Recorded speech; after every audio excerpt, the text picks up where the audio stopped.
A federal appeals court is blocking a New York prosecutor from obtaining President Trump's tax returns while the president's lawyers continue to fight a subpoena seeking the records. The three-judge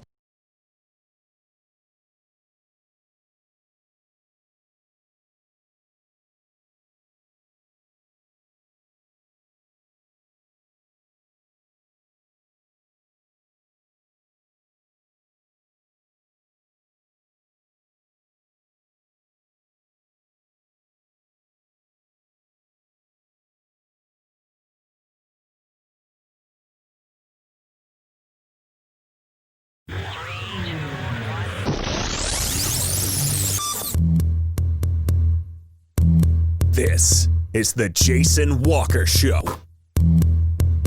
Two-time National Sports Media Association Montana Sportscaster of the Year and three-time loser, the Jason Walker Show. The best local and statewide sports coverage, featuring the biggest guests from Montana. Flint Rasmussen joining us here on the Jason Walker Show. He's freaking exhausting too. You used to dance a lot more. Yeah, I know, lady. I'm 51 years old now. The NAI Hall of Famer Mike Van Diest joining us here, Jason Walker Show. And is it just a deal where quarterbacks have to be good golfers? Well, that's all they have time for. They don't work out. They don't lift weights.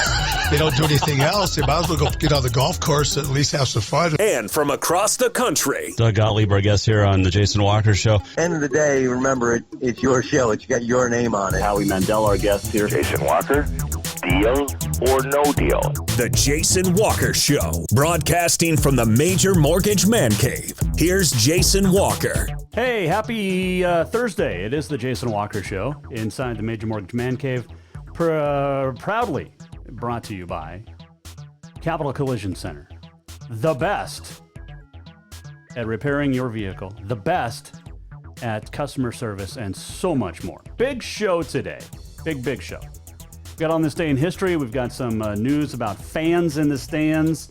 We've got some news out of the Pac-12 conference. In fact, speaking of the Pac-12, it is our daily, or our first weekly Thursdays with Nicole. That's what we'll call it. That's what she said. Brought to you by Dinner's Done Right with Nicole Rigoni from the Pac-12 Network. She will join us coming up each and every Thursday, and it's going to be awesome because she's awesome. And we had so much fun chatting with her a while ago, a couple weeks ago, and yeah. All right, I got all sorts of stuff. There we go. Do we finally get this figured out? I think so. All right, so Nicole's coming up in about 15 minutes or so. And we're going to talk a lot. It's just, it's her perspective on sports and what's going on in the world of sports and pop culture. So looking forward to that. We'll talk some NBA stuff, some college football, and a whole lot more on the way. So there you go. You can listen on Network One Sports, also on Podbean, I believe. And you can also go to the Jason Walker Show website. That's jasonwalkershow.com and watch anything and go from there. Okay? So there you go. All right. I think we're live on Facebook, YouTube, and Twitter as well. So you can email us anytime at jwalkersports, or that's the Twitter, jasonwalkersports@gmail.com is our website. So email, whatever. Did you know what I was talking about? It's going to be fun. Anyway. All right, so we'll talk to Nicole Rigoni coming up. But we're going to start today with the COVID update, our daily. That's what we do. And Montana reporting 184 new cases today. Gives us 2,033 active, 151 in the hospital, 111 deaths. 5,727 have recovered. And we have cumulative 7,871 cases since March in the state of Montana. But more than 5,000 of those have come in the last, 2 months? So there you go. Trying to get stuff downloaded, loaded up, and everything. I was on a great call today on with the National Sports Media Association, of which I'm a member and two-time winner, Montana Sportscaster of the Year. But they were talking with some hockey guys today, and it was really entertaining because if you remember, I did hockey last year a couple of times with SWX Montana, which was really awesome. It was super fun. And I had never called hockey before, so it was cool to be calling hockey and then hearing from some pros today. And hopefully I get the chance to call more hockey moving forward next year, which was pretty cool. All right. We got COVID. All right, so some news came out. Remember yesterday we talked about this, and I told you this was going to happen. Is Yellowstone County came out yesterday and said, hey, look, schools in Yellowstone County can make their own decisions on if they want fans in the stands, which left Lewis and Clark County as the lone county, AA, and let's not forget Class A, to not have fans in the stands. Well, that's going to change. So today, the news came out that Lewis and Clark County has kind of changed its mind. And a special meeting, the Board of Health has paved the way for spectators. Drendon Neiman, the public health officer, issued an amendment to county health, which basically there's a separation of school-related activities and spectators of activities. It was approved. It was adopted. It has to be put into effect, but it's basically going to allow Helena, Capital, East Helena to have fans in the stands. As of right now, for Helena Public Schools, it appears to be 2 passes per participant, which has been the norm across the state, and only immediate family. So immediate family defined as people living in the same home, or in this case of a split family, a parent that lives outside the home. Those are it. You get 2 passes. Not allowed to be distributed to anybody other than immediate family. You have to wear masks. You have to social distance. And it's looking as if East Helena and Helena will be able to have a limit of 250 people in the stands. And no out-of-town spectators as of now. That is basically going to change. My guess is probably next week, because your beloved governor, Steve Bullock, will come in to save the day because he's taking a beating from Steve Daines right now in the Senate race. So that is basically it. So they're trying to get it approved immediately, the district's plan immediately, so that there can be fans in the stands for Capital and Helena High soccer this weekend. Told you this was going to happen yesterday. East Helena hosts Lockwood on Tuesday. And then next week on the 11th, you've got Helena High hosting Butte. And then Capital is up at Glacier for AA football. So that's where we're at. We knew it was going to happen. And I told you so. It's good. Now, here's the deal. Here's the deal for the parents. Don't screw it up. Don't try to transpose these passes. Don't try to do anything dumb. Don't screw it up. We wanted the kids to have their seasons. They got it. At least they get to start their seasons. There was a lot of complaining on a certain Facebook page that is 2 just morons run the page. But parents told me, we'll gladly sit out and watch from home if it means the kids get to have a season. Well, then that was the original plan, and then parents complained because, well, that's what parents do. So parents, don't screw this up for the kids. Nothing's been approved and finalized yet. Don't be showing up unless by Saturday, unless this is approved by tomorrow. Okay? Don't screw it up for the kids, because there's only 2 people that are going to do it, and it's the parents. If you get passes, don't try to give them to grandma or grandpa or aunt or uncle. Don't screw it up for the kids. Speaking of kids, Sydney High has changed its procedure. Sydney Public Schools previously said that fans only local would be allowed to attend games.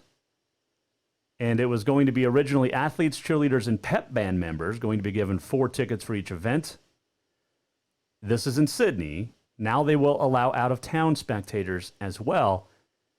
and give, so they're going to give 4 tickets to home athletes and cheerleaders, 2 tickets to band members. Why does band continually get screwed here? Band members are people too. Sydney Public Schools will also give 60 tickets to visiting volleyball and football teams for their spectators and have designated areas to sit in. So there you go. That's good. Again, you got to wear the masks, and especially indoors, required indoors. Outdoor, 6 feet of distance, you don't have to wear a mask if you can maintain 6 feet of distance. So that's in Sydney. Crazy. And the 6-man football playoffs are getting moved. We'll talk about that coming up as well. But, yeah, interesting stuff. Interesting stuff. No doubt about that. As we get set for sports to really get kicked into high gear coming up here in the next few days. I know there's some events already, especially golf, but with football getting started next week, East Helena JV beat Lockwood JV last week. And I know we don't cover JV, but it's still pretty cool because it's East Helena, and they're my new team, the Vigilantes. There are scrimmages tonight in Helena, which I don't know if the fans are allowed yet, but you have the Capital Bruins and Helena High Bengals scrimmaging tonight at Vigilante. And it appears there are no fans in the stands. Looks like Helena High is going first. So there you go. All right, we're going to take a quick break. We're going to come back, and there is a whole lot of stuff going on across the country. And this is cool because every Thursday now, you know, what was his name? Mitch Albom. He had Tuesdays with Maury. We get Thursdays with Nicole. That's what she said. Brought to you by Dinner's Done Right. And it's a woman's perspective on sports and pop culture, and it's going to be awesome. And we're going to start it today. And we're going to talk about the college football season that is in some and isn't in others. The Pac-12 making a big news today. Some volleyball stuff, some NBA stuff, some NFL maybe. Who knows? It's Nicole's segment. We're going to just sit back and listen to Nicole Rigoni when we return here on the Jason Walker Show, presented by Capital Collision Center. New vehicles keep coming, and Capital Collision Center keeps earning certifications to repair them. They're Helena's newest GM-certified facility. No matter the make or year, they repair your car to manufacturer's standards and requirements, maintaining its safety and value. Montana state law says it's your vehicle and it's your choice where you have it repaired. Choose Capital Collision Center, certified in GM, Subaru, and Nissan, and Helena's only shop certified in Honda, Acura, and Ford. When you value safety, go to Capital Collision Center on Euclid. Do you love to look at photos of Montana, from animals to landscapes and more? Are you looking for a place to get your senior pictures or family portraits done? Are you a business owner looking to upgrade the decor in your offices? Well, look no further than Mark LaRoe Photography. Mark has been shooting beautiful photos all across the Treasure State, from rodeos to portraits, and would love to work with you. Visit marklaroephotography.com to see many masterpieces of his work, then give him a call to schedule your own photo shoot. Or to purchase one of his fantastic pieces, stop by Spirit of the Big Sky Gallery on Custer in Helena. marklaroephotography.com. Who doesn't love being number one? When your team's dominating the standings, or your favorite band rocks the charts at number one, it feels good, right? Kind of like how it feels when you have auto insurance with State Farm. Because making you feel like number one is an honor your local State Farm agent takes seriously. Through the good times and not so good, your State Farm agent's proud to be here to help life go right. Call State Farm agent Mike Miller in Helena today. Have you thought about buying a home and just don't know where to begin? Well, when it comes to one of the most important purchases one can make, we understand it can be frustrating and confusing, but it doesn't have to be. Let the Major Mortgage team help you with all your mortgage needs. Major Mortgage means major service, and we would love the opportunity to help you today. Give J.R. McFadden, NMLS number 1246357, A call today at 406-465-1918, or you can visit him at 2001 11th Avenue, Building A, Suite 3 in Helena. Major Mortgage is a division of AMCAP Mortgage, NMLS number 129122, equal housing lender.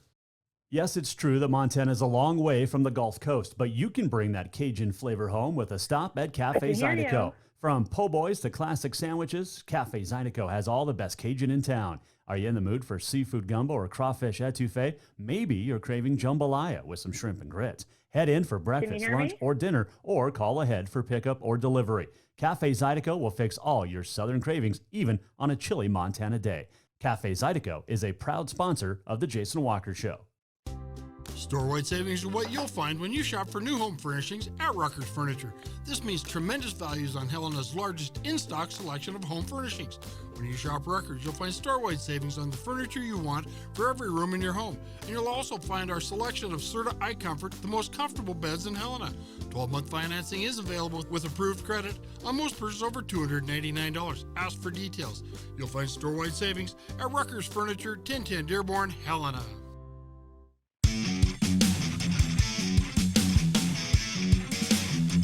Welcome back to the Jason Walker Show.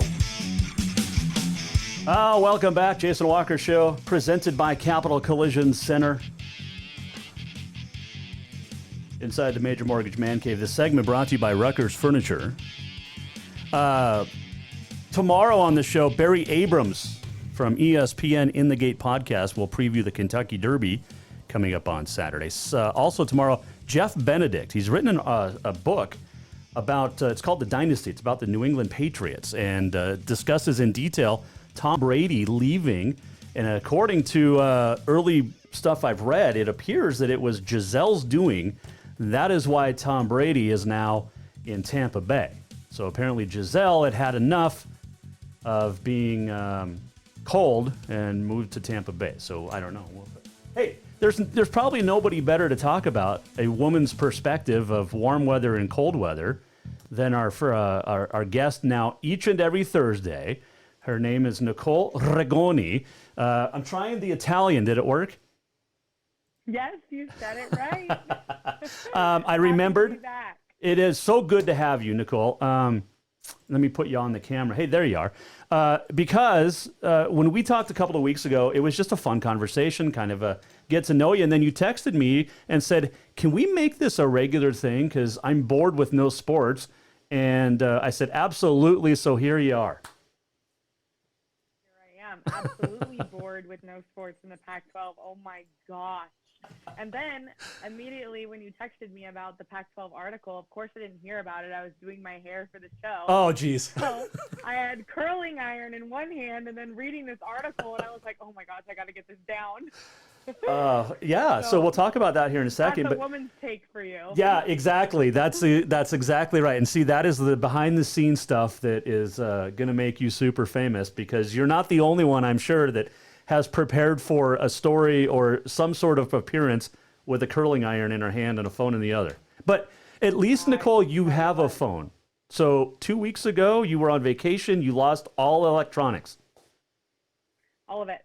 All of it. Gone, done. Apple, I'm not even kidding you. I was on the phone with Apple customer service on my mom's phone, and they literally sent me new electronics immediately because they were like, I don't even know what happened. And no water damage, no cracked screen, nothing, just gone. So wow. PTSD with the electronics. Well, were you freaking out a few minutes ago because I didn't quite have you on the air yet, and then I was like, oh no, I lost you? Actually, I did. I had a little panic. I was like, it's fine, everything's fine, like, we'll be fine, it's no big deal. And I was freaking out a little. So Nicole Rigoni, our guest, this is, and I mentioned this on Twitter and also on the show, but it's like Tuesdays with Maury with Mitch Albom, and now it's Thursdays with Nicole. I like it. I loved your name, That's What She Said. I mean, it sounds like a late night show. Right? But I like the name of it, That's What She Said. It's a good one. That's What She Said. It is brought to you by Dinner's Done Right, and they've been great supporters of this show from day one. So Nicole Rigoni, Pac-12 analyst, not a lot of Pac-12 sports right now, but that could be changing based off of what Larry Scott said today. Exactly. I think that with this new test of the rapid results, things could be sped up. Now, I will say this. It is funky timing with how the Big Ten is coming back. Mm-hmm. And now you're hearing the Pac-12 starting to like massage along the idea of playing sports in November or December. Now, regardless, I don't really care as long as we get it back. 2020 is weird.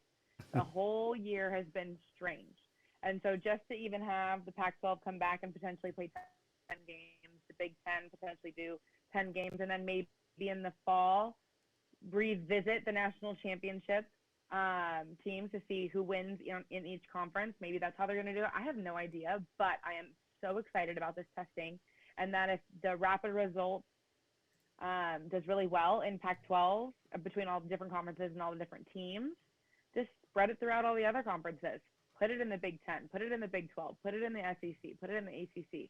Start spreading it even to other cities and other towns and other states, and maybe it could be absolutely innovative for 2020.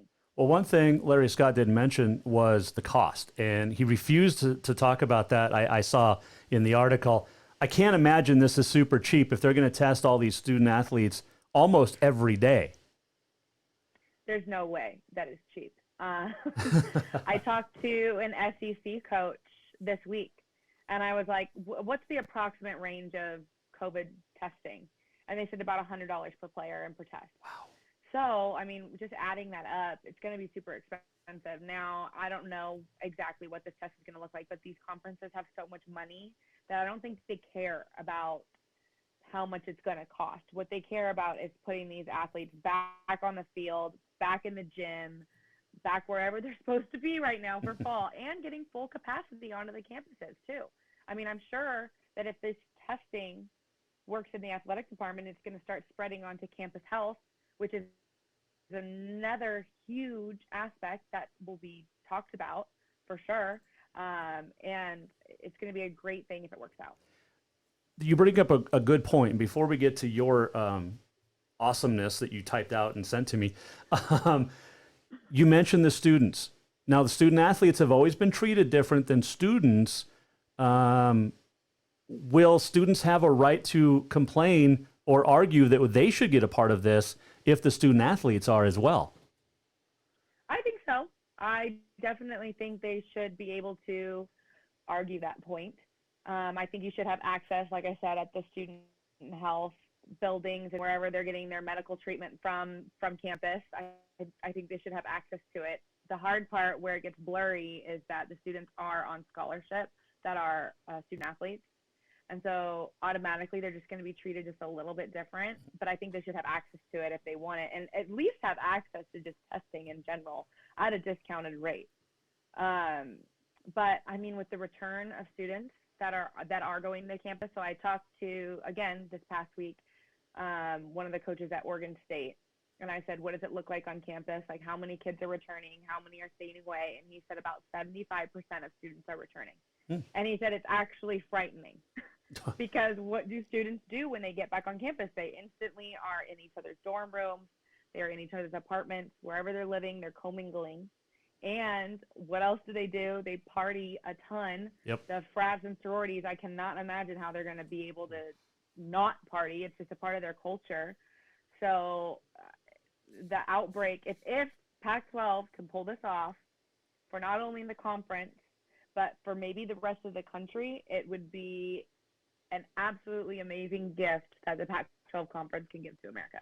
Nicole, let me ask you this real quick too, is with the potential of the outbreak, which is coming when students are all back on campus, but the Pac-12 also brought up the fact that this could be a great step, Larry Scott, the commissioner, a great step towards returning in December, maybe November, and earlier than in January, which is the last time you and I talked, that's what they were planning, was January 1st.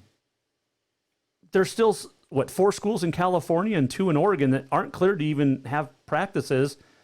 That affects the Pac-12 directly, not only the Big Sky as well, but how can they proceed if they don't have approval from states to even get on the practice fields? Well, so Pullman used to do this thing where they moved all of their double days to Idaho. When I say Pullman, I meant Washington State. So, and I'm sure you picked up on that, but Washington State would move to Idaho and do their practices there, completely secluded, not on campus, away from everybody, which Mike Leach is doing, which I think is awesome. In a way, I think it's good because it eliminates distraction. And you get to only focus on your sport and what you're actually there for that university for. Yes, you're there for your education, but you also chose that university because of the athletics, the program, whatever. And during fall is when you're supposed to be most focused. And that's when you take your lighter course loads. So I was taking about 12 or 13 credits during fall because it's just too hard with all the travel. And I mean, a lot of students that are working and doing jobs, they're doing it on campus. So they have more time. And I'm not saying that it's easier, but they have more time because they're not traveling as much. So with that in mind, I think that you could potentially move your school to a different state nearby, or you're just going to have to work with the state, and then it's going to be so secluded and bubble-like that nobody can penetrate it. You're not getting outside influences, and your players just got to be disciplined. They have to be so disciplined. And I think at this point, what we're going to see from college athletes is discipline. I think the coaches are putting that as a college athlete, you already are disciplined. But I think they're going to put that principle into their everyday lives even more with what's going on with COVID. Pac-12 analyst Nicole Rigoni joining us here, Jason Walker Show. Mike Miller, State Farm Hotline. So let's get to your big stuff. There's big news across the country in so many different things, Nicole. And Nick Saban on Monday was first in front and leading a BLM protest with the University of Alabama. Give me your thoughts on that.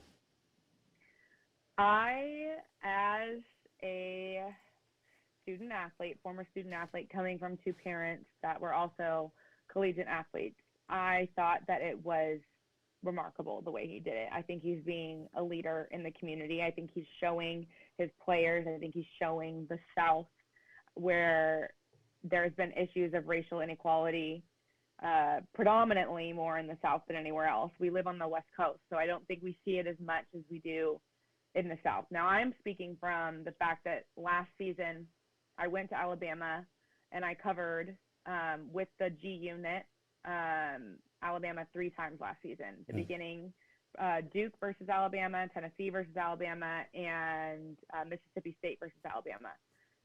So it is different in the South, I will say that.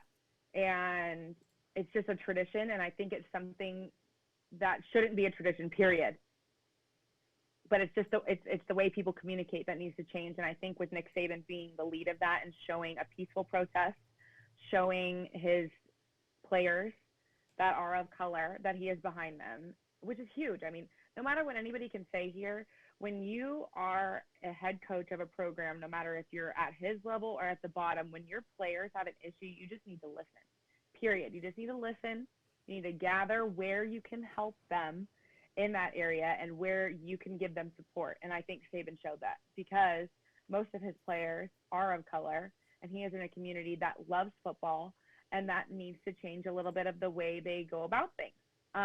So I think he did a great job. And I think he's just being a leader, and that's what he's called to do. He's supposed to show these boys how to be men, and he's doing it the right way. So when I saw all the negativity, I was actually pretty upset about that.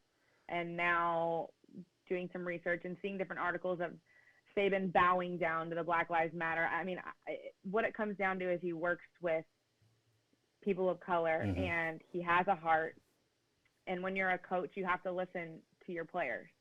But even simplify that even more. If you are friends with somebody, forget color for a second, and they come to you with an issue, what kind of friend are you if you don't listen and you don't figure out how you can help this person in any sort of way, whether that's changing the way you communicate, whether that's helping them financially, whether that's helping them in any sort of way, you're going to listen to your friends. So right now in our society, we have a group of individuals that are going through serious pain, and so it's up to us to make a change, and it's up to us to listen, and that's a privilege to be able to listen and not have to deal with it on a day-to-day basis. And I think sports can bridge that gap. I think sports can do a great job of seeing both sides, and most of the time, most people aren't exposed to the diversity, and that's something I think needs to change as well.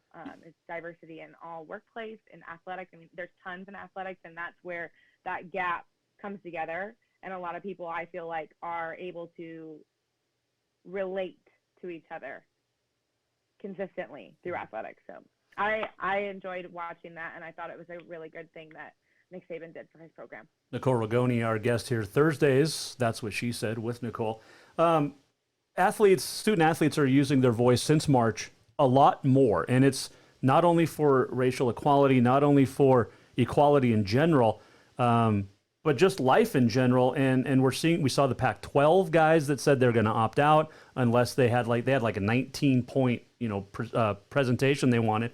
But we're seeing these college athletes finally using their voice that they've had forever, but they've never really felt like they could speak out. And now we're seeing it on all sorts of issues, and I think it's great. I agree. I think having a voice really matters. And when you're using it for the better of student athletes and for the better of the program and for the better of society, I think that, and again, this comes down to people being better across the board. Mm-hmm. I think it's just everybody needs to step up in a different way. And I hate the fact that it's turned into a political issue, because at the end of the day, we should be treating everybody the exact same. And that's we just need to be better as a society and be kinder and listen to each other when we're struggling. I mean, I hope that my friends, people that are coaches, people that I have relationships with, if I'm going through something, they're going to listen. And so let's break it down to like a smaller scale than what it has become, this huge eruption across the world within sports, politics, and just globally, that I just think it just comes down to making a change and being really conscientious of how you are communicating with others. I mean, I've had plenty of conversations with some of my Black friends about if there was ever a time that I came off racist, if I ever have said something wrong, or what can I do on the daily to help this cause. And all of them have said pretty much the exact same thing, is that just correcting people when they're wrong, or speaking out initially when you aren't with your Black friends, like if you are in your circles that are of the same race as you, just correcting little things here and there. And I don't think it has to be this huge deal. I think it's just being conscientious every single day of making an effort to do the right thing and continuing to have good communication and being more educated on the social issues. What's your thoughts on President Trump getting involved with the Big Ten? Because a lot of people are saying, well, it's because it's the swing states, Ohio, Michigan, things like that. But I think it's just and I'm not defending any political side here, but what's your thoughts on the President of the United States getting involved in trying to get college football back this fall? Well, that's a heavy topic. Is it too heavy for the first time we're talking? No, it's not too heavy. I'm not going to shy away from it. What I am going to say is that I'd love to see him talk to the Pac-12 and not just the Big Ten. So I also think that this is coming from somebody that uses sports as an outlet and something that I'm so passionate about. I pursue it as a career. Mm-hmm. I would love to see all athletics come back in some sort of form, whatever it may be, whether that's no fans, whether that's 20% capacity, whether that's done in any sort of form. I think sports really do change people's lives, from the fans, from people that have just these incredible stories about how this team shaped the way they were, maybe their personality, all the way up to the players and the coaches and how they got there. And I would love to see sports come back no matter what. So I would love to see a phone call take place to the Pac-12. Well, I was just going to say there's pretty big swing states on the West Coast with California, Oregon, and Washington, which generally aren't Republican states. So you can make a big impact if you get Pac-12 football back. Definitely. And I hope it's not coming from somewhere. I hope his intentions are coming from the fact that this country could use some sports. This country could use something to lift each other's spirits and to have some fun on Sundays with safe protocols, Sundays and Saturdays and Thursdays, pretty much Thursday, Friday, Saturday, Sunday, Monday. Yeah, well, there's no MACtion, so and that was, I think, Tuesdays or Wednesdays, right? The MAC. That was those are fun games. Exactly, and it's amazing. So I hope that that's the place where he's coming from, and not necessarily just because those states tend to vote right. Republican. Yeah, and then I think that that's actually the case, and but people are going to, especially Twitter, social media. I can't imagine life 20 years ago now that we've had all this social media stuff, because it's crazy. If we lost social media today, I think the world would be a much better place, but that's just my opinion. Pac-12 analyst Nicole Rigoni joining us here. We brought this up with the Pac-12 guys in the summer, saying a bunch of them didn't want to play until there were certain things. But there's a lot of guys opting out of the college football season, which is both, I think, good and bad. And you have an interesting take on this, I think.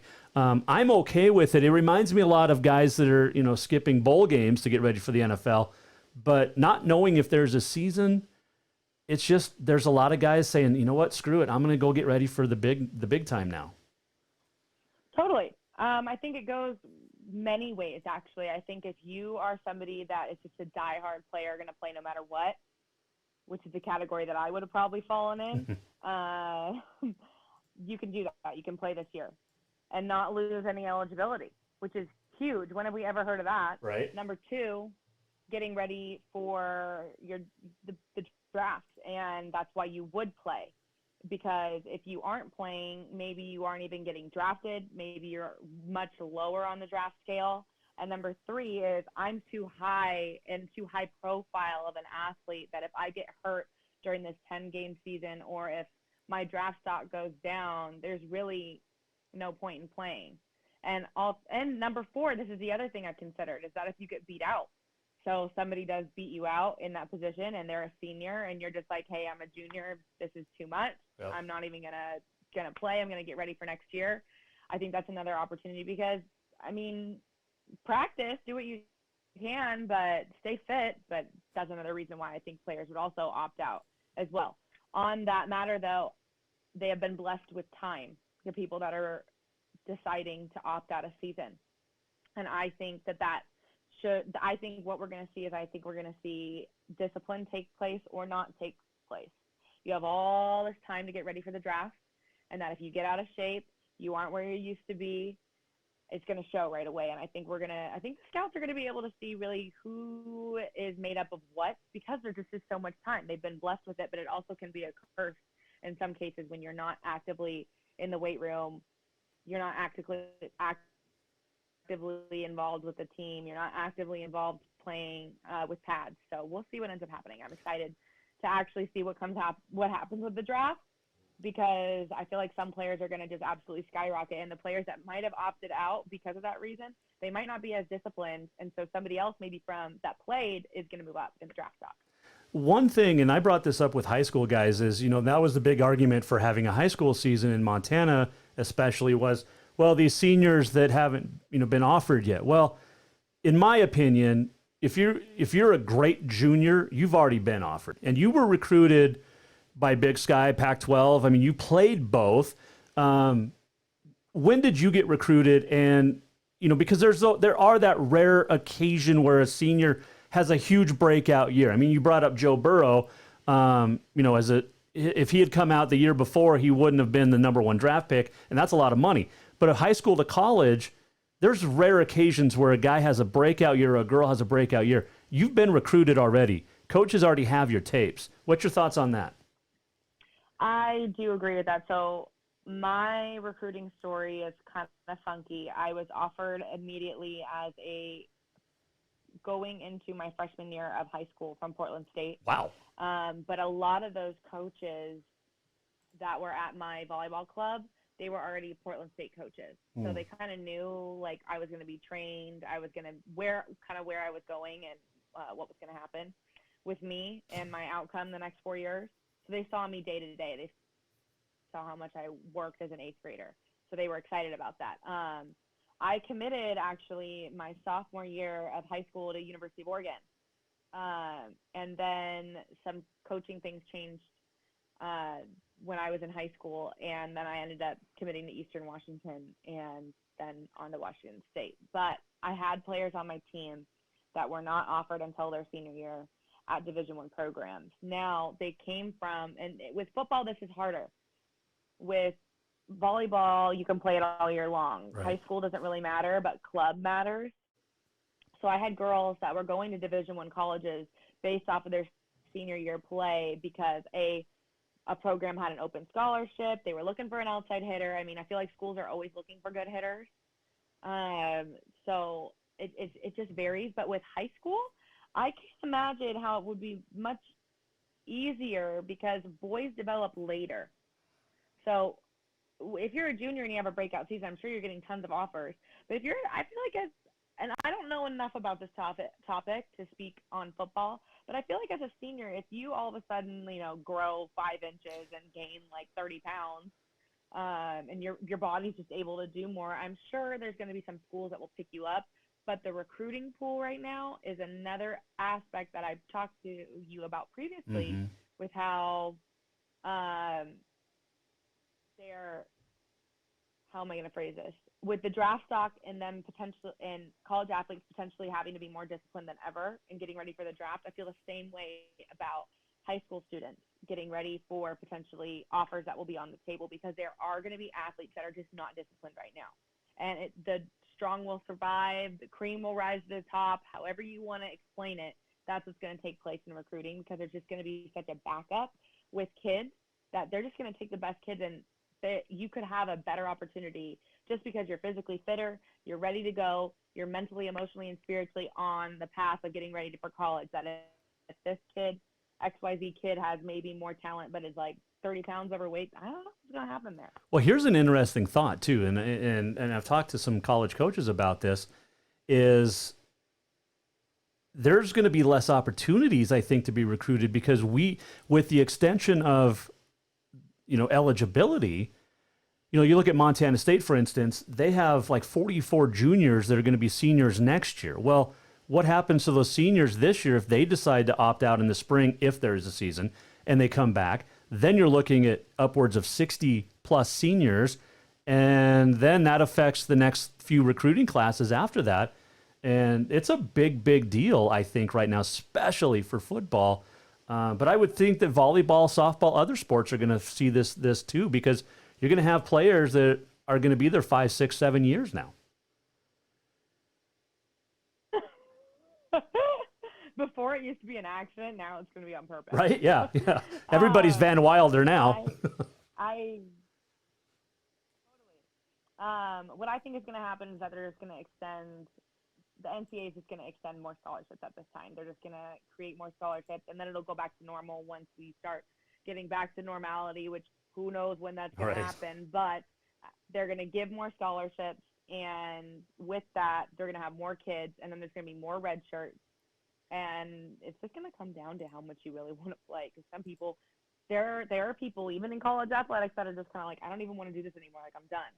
Or they're just going to play 3 years, get their education, maybe 4. It really is going to vary. I talked to the Oregon State head coach for volleyball, and I asked him, I was like, what's the deal with recruiting right now? Like, how are you handling this? And he instantly said, he goes, some people are going to have to redshirt, some people are going to play, but it's not based off of their ability right now. If we can put the best 6 players on the floor and we can give you time to get ready for when it is normal, then that's what we're going to do. Interesting. Nicole Rigoni, our guest here. I know you wanted to talk about volleyball, and maybe we can do that next week, but let's jump to the NBA quick. Steve Nash getting the job with the Brooklyn Nets. And Stephen A. Smith today was Stephen A. and basically said it's white privilege and it was a joke. And Stephen A. likes to just, talk to hear his own voice. But that there's two Kyrie Irving and Kevin Durant, who are not white privilege, really are the ones that made this choice. And you look at Kevin Durant, had that relationship with Steve Nash at Golden State. This is a good hire. Give me your thoughts on this. I think it's a fantastic hire. He's a Hall of Famer. He knows, in my opinion, the guy's going to know naturally how to coach players because he was one. He's been there. And just like, I know I compare everything to volleyball here, but setters and guards and quarterbacks and pitchers all do the same thing. They know the game better than anybody else on the floor. period. I don't care what anybody says. Yep. We study it more. We have to. And we have to get to know how to make every player on the floor, on the field, wherever you're participating in sports, better, and use their strengths and use their weaknesses and place them in certain positions where they're going to be their best, because we know as guards, setters, as the people that are the quarterbacks, that we can't do it on our own. And so we have to make sure that the stars are shining and that they're doing the best that they possibly can in the areas that they can do the best in. And I think that having that hire at the Brooklyn Nets is going to be exciting, especially with Kevin Durant and Kyrie Irving both giving him the nod. He might not have a lot of coaching experience, but let's be honest. I was in probably the 6th grade going to a Trailblazer game with my dad, and obviously hearing just talk of Steve Nash being in town. And when we went to go watch him, I instantly knew that guy is a smart player. And look at his stature. I mean, look at his body type. It's not because he didn't make it to the NBA because he's genetically gifted. He made it to the NBA because he is smart and he knows how to put people in the right situations. And on top of it, he's a phenomenal player. And I think a lot of people take Stephen A out of this and his racial tones behind it. But you look at people that say, look, this guy doesn't have a head coaching experience at all. But sometimes that's okay. Sometimes that works out. Now, it didn't work out for Magic Johnson because he was terrible as a head coach. But maybe it works out for Steve Nash. Yeah, maybe it does. And you know what? I will say this. If I wanted to get into coaching right now and I don't have any college coaching experience, I could get into it right away. I don't know if I would be a head coach and in what program, I don't know, but I definitely could be an assistant somewhere. And so I think when you play the game and you're trying to get into coaching and you're taking it very seriously, which obviously Steve Nash going for the head coaching job at the Nets, he's taking it very seriously. Yeah. He's not just being an assistant. That I just think it translates over well because you've just been there and he's had success. He knows what it takes, and if he can get in that program and turn things around, woo, it's going to be fun to watch. I was listening to Dan Patrick's show today, and Seton O'Connor, one of his music guy, but one of his the Danettes was saying, you look at Steve Kerr. Now, I'm not a Steve Kerr fan, but he was a great player with the Bulls and the Spurs, but he also was a general manager. And so he has that player experience and the front office experience to be a great head coach. Now, he's got hellacious talent around him most of the time, except for this last year. But when you look at a guy like Steve Nash, same thing. He worked in the front office with Golden State. He worked with Steve Kerr. He was a great player, like you said, a Hall of Famer. I think the players are going to relate to him well because he's had both sides of the spectrum like Steve Kerr did. And he just has a lot of respect. Yep. Like, period. He just have a lot of respect. He has a lot of respect in the NBA, and he knows how to work through issues. He knows how to work through being at your high and being at your low. And players will always be able to relate to somebody that has actually been there.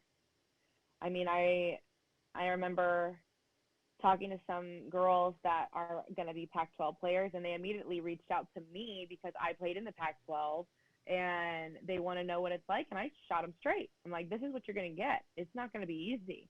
You're playing at a conference that is the toughest volleyball conference in the country.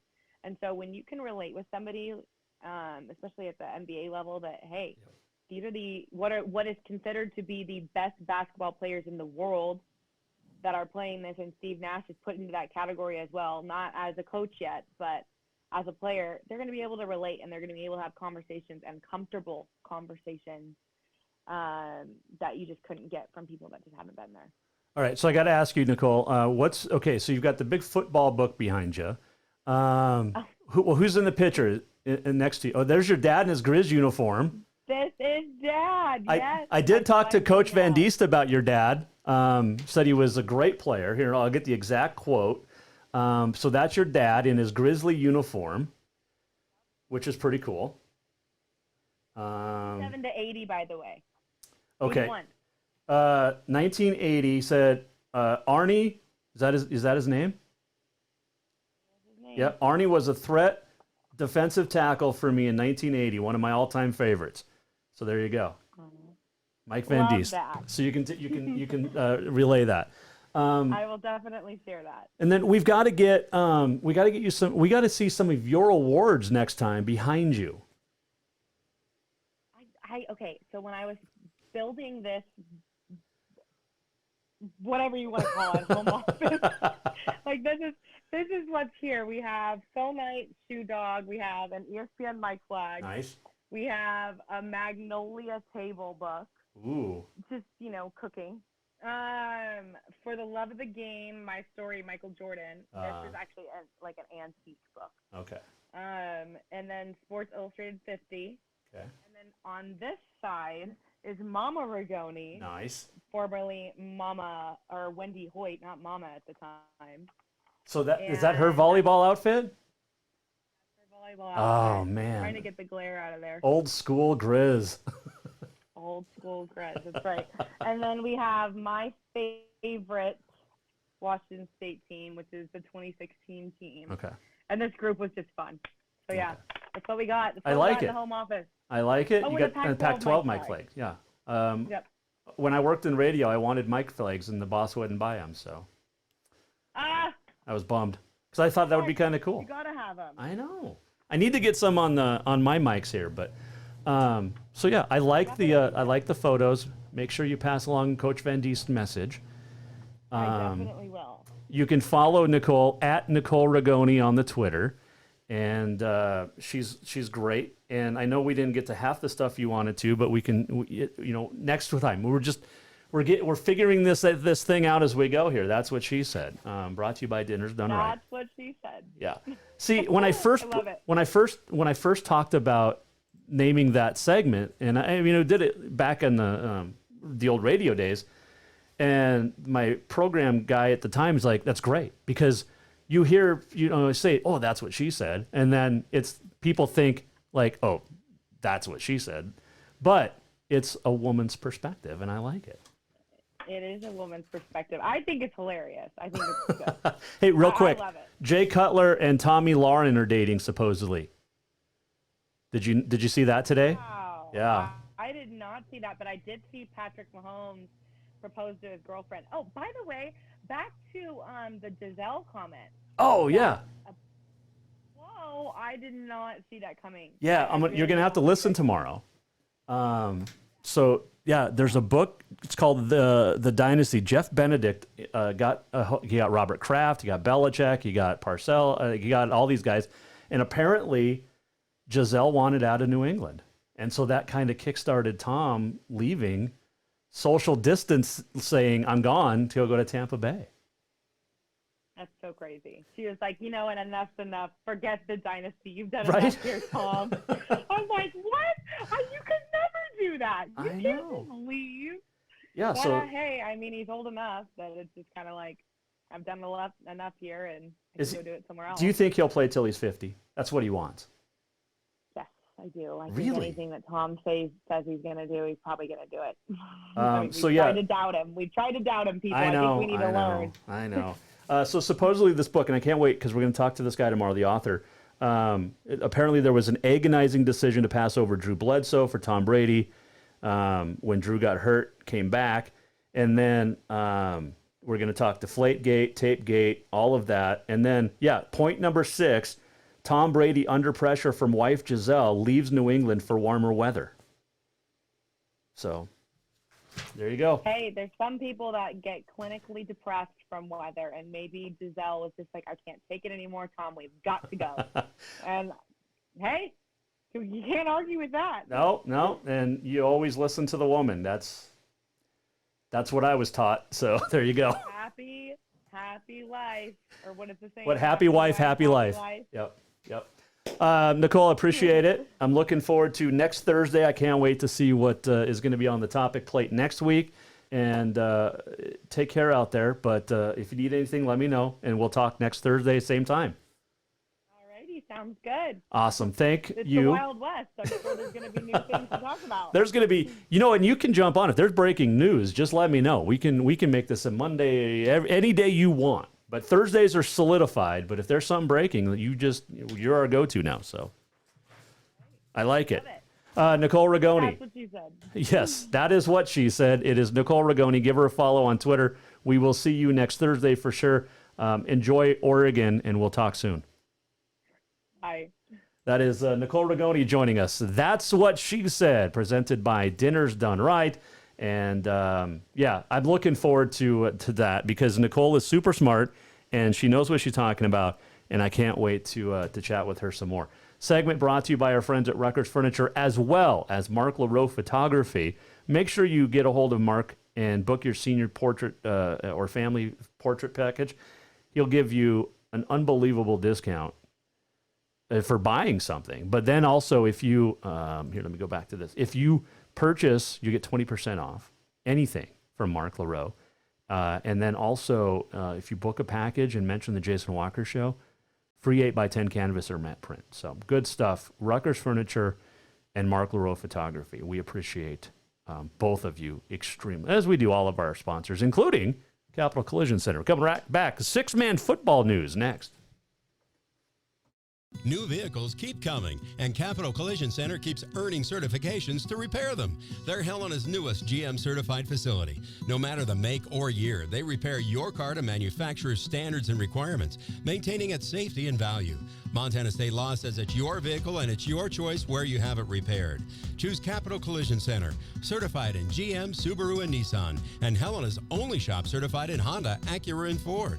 When you value safety, go to Capital Collision Center on Euclid. Store-wide savings are what you'll find when you shop for new home furnishings at Rucker's Furniture. This means tremendous values on Helena's largest in-stock selection of home furnishings. When you shop Rucker's, you'll find store-wide savings on the furniture you want for every room in your home. And you'll also find our selection of Serta iComfort, the most comfortable beds in Helena. 12-month financing is available with approved credit on most purchases over $299. Ask for details. You'll find store-wide savings at Rucker's Furniture, 1010 Dearborn, Helena. Have you thought about buying a home and just don't know where to begin? Well, when it comes to one of the most important purchases one can make, we understand it can be frustrating and confusing, but it doesn't have to be. Let the Major Mortgage team help you with all your mortgage needs. Major Mortgage means major service, and we would love the opportunity to help you today. Give J.R. McFadden, NMLS number 1246357, a call today at 406-465-1918. Or you can visit him at 2001 11th Avenue, Building A, Suite 3 in Helena. Major Mortgage is a division of AMCAP Mortgage, NMLS number 129122, equal housing lender. Do you love to look at photos of Montana, from animals to landscapes and more? Are you looking for a place to get your senior pictures or family portraits done? Are you a business owner looking to upgrade the decor in your offices? Well, look no further than Mark LaRoe Photography. Mark has been shooting beautiful photos all across the Treasure State, from rodeos to portraits, and would love to work with you. Visit marklaroephotography.com to see many masterpieces of his work, then give him a call to schedule your own photo shoot. Or to purchase one of his fantastic pieces, stop by Spirit of the Big Sky Gallery on Custer in Helena. marklaroephotography.com.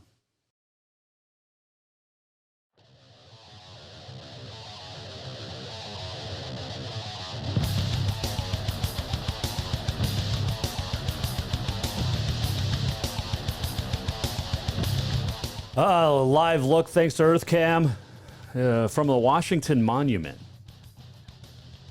Looking back towards the reflecting pond, Lincoln Memorial. Beautiful shot, EarthCam. You believe the mayor of D.C. said something about tearing down the Washington Monument and Lincoln Memorial? You kidding me? Anyway, huge thanks, Nicole Rigoni. That's going to be so much fun. That's what she said every Thursday right here. Jason Walker Show, presented by Capital Collision Center. And speaking of Capital Collision Center, holy cow, good stuff. So I told you about fixing my truck. Well, you know, they did it perfectly.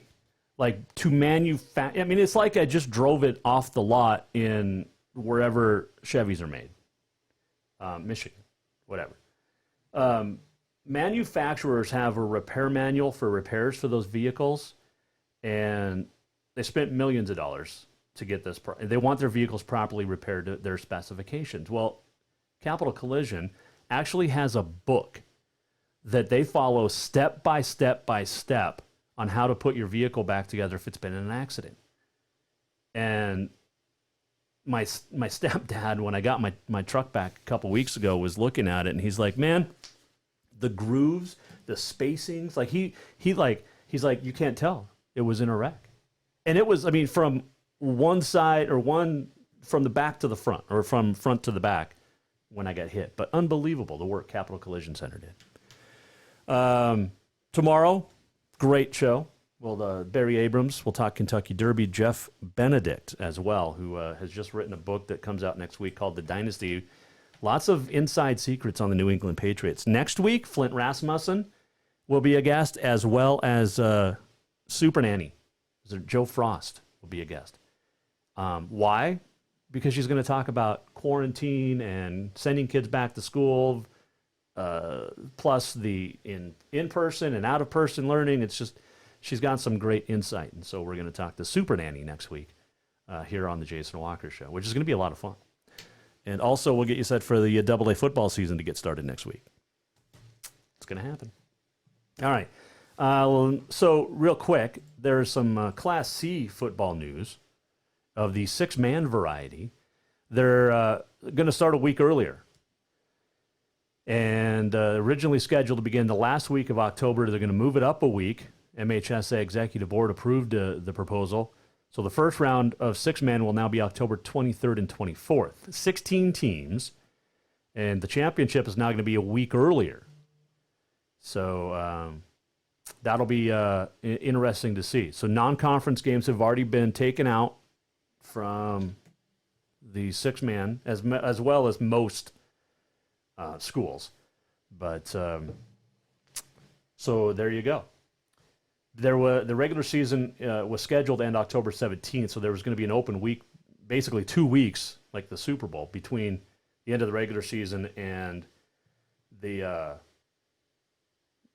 playoffs. So they just shortened that up a little bit. So there you go. And that's if they get through all the way through the season, which we hope. All right, there was some news that came out today as well. Penn State Director of Athletic Medicine says roughly a third of Big Ten athletes who contracted COVID-19 have shown symptoms of myocarditis, an inflammation of the heart muscle. Wayne Sebastianelli, who is the team doctor for Penn State football, told SI.com, revealed the findings Monday during the local State College Area School District Board of Directors meeting. So cardiac scans of Big Ten athletes with COVID-19 showed, quote, 30 to roughly 35% of their heart muscles, end quote, indicated symptoms of the condition. And as he said, just don't know what to do with it right now. It's early in the infection. And a lot of that, as we've talked about, led to the Pac-12 decision, the Big Ten decision to postpone the seasons. Because there is not a lot known about COVID-19. Now, ESPN today came out and said half of the 65 schools in the Power 5 conferences are not sharing data about how many positive COVID-19 tests they've had. Of the 26 schools that did respond to ESPN's survey, only Oregon State reported having an athlete who developed heart-related issues after COVID-19. However, it was not myocarditis. But a lot of Big Ten athletes have had this. And a lot of people just don't know. A lot of people don't know. All right, let's get to On This Day in History. And let's get to that immediately after I do that. I had to push that button. All right, let's do that. So real quick, I wanted to, speaking of what we were talking about, Seth Davis, who covers hoops, majority, but he came on Twitter at Seth Davis Hoops. He said today that his conversations with the higher-ups in Pac-12, it's probably too late to have football in the fall because, and we brought this up with Nicole Rigoni, but like California schools still can't practice, nor can Oregon. So they're looking around Thanksgiving, possibly. Ross Dellinger says realistic to start camp in December, kick off in January. So that could be something too. Today is September the 3rd. It is National Welsh Rarebit Day, and that is rarebit meaning rabbit, but it is not in the dish. Rabbit, it's just not. U.S. Bowling League Day. 1881, the first U.S. National Men's Championship for tennis. Richard Sears would win. 1911, at the U.S. Open, William Larned won his 5th consecutive and 7th overall U.S. singles title. Grover Cleveland Alexander, 1917, pitched a doubleheader win. He won both games of a doubleheader, went complete games, both. 1928, Ty Cobb recorded his 4,191st and last hit. He was a pinch hitter. 1932, Jimmy Fox of the A's hit his 50th and 51st home runs, becoming just the third to reach 50 in a season. Babe Ruth, Hack Wilson. 1938, the 1940 Olympic site moved from Tokyo to Helsinki because of war. World War II eventually caused the cancellation of the 1940 Olympics. Philadelphia A's rookie Bill McCahan pitched the no-hitter on this date, 1947. Warren Spahn of the Braves in 1957, then in Milwaukee, set an NL record for a left-hander with his 41st shutout. 1977, Sadaharu Oh hit his 756th career home run, surpassing Hank Aaron as the all-time career leader in professional baseball. 1989, Chris Everett beat Monica Seles, who was 15 at the time, for her 101st and final U.S. Open singles victory. At the time, a record. It stood for, 31 years? It was broken by Serena Williams, won her 102nd career U.S. Open match the other day. 2001, Bud Smith of St. Louis. He was a rookie, had a no-hitter.